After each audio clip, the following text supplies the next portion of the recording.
그것은 뭐냐면 1년에 자살하는 인구가 13,300명.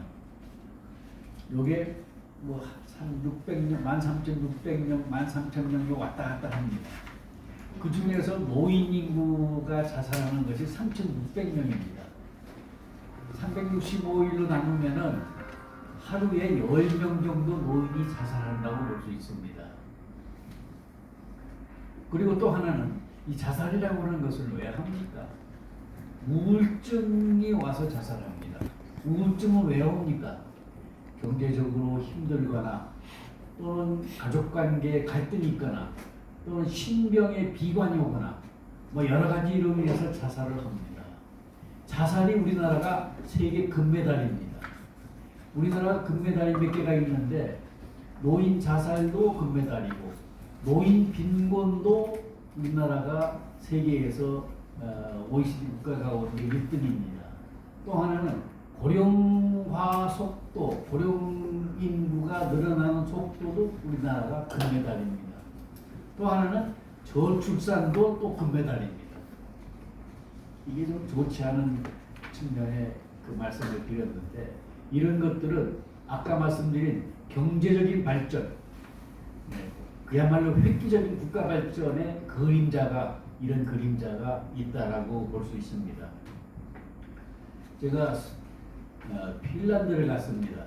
핀란드가 세계 국가 가운데 행복 지수가 1등, 2등입니다.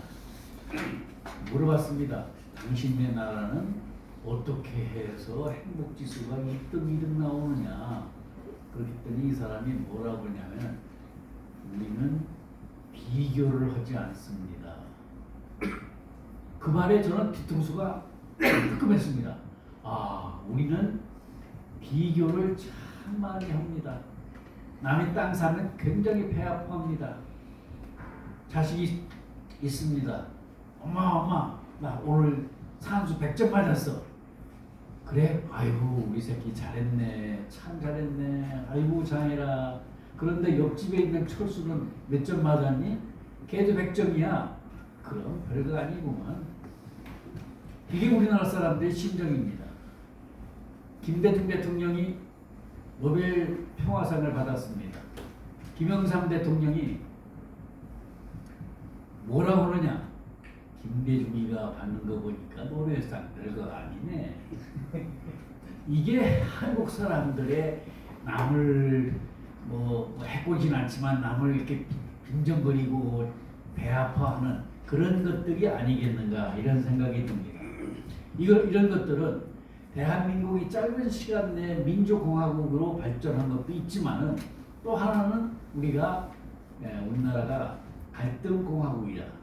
대한민국 헌법 제1조 1항에 대한민국은 민주공화국이다는 말을 있는데 대한민국은 갈등공화국입니다. 참 갈등이 많습니다. 지역 간의 갈등, 최근에는 세대 간의 갈등, 남녀 간의 갈등, 빈부 간의 갈등, 뭐 그뿐만 아니라 갈등이란 갈등은 한국에 다 뭉쳐 있습니다. 그러다 보니까 이런 갈등을 어떻게 해소시키느냐가 저는 좀 중요하다고 생각합니다. 최근에는 진보 세력과 보수 세력이 전에 한 30년 전만 하더라도 진보와 보수가 이렇게 갈등이 없었거든요. 그런데 경제적인 격차가 생기고 또 그것을 뒤에서 풀무지르는 충동지르는 그런 세력이 등장하면서 이 갈등이 점점 커지고 거기서 제일 큰 갈등이 진보와 보수 간의 갈등이고 이것이 정치권으로 넘어가면서 국민들은 걷잡을 수 없이 그런 상태로 가고 있는 것이 아닌가 이렇게 생각이 듭니다.